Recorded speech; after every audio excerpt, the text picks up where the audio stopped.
You may do sentences that are listening or hearing, and the ear has a maintaining the sense of balance. The human ear has three parts: outer, middle, and inner.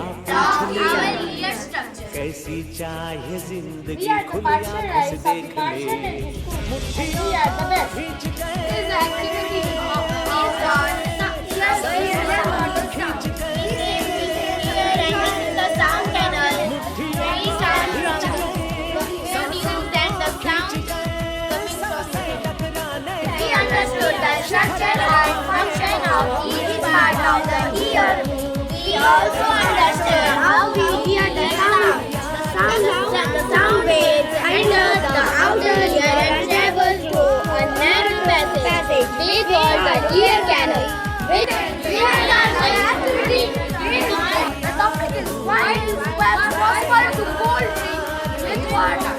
So first we have taken the milk powder and the test tube.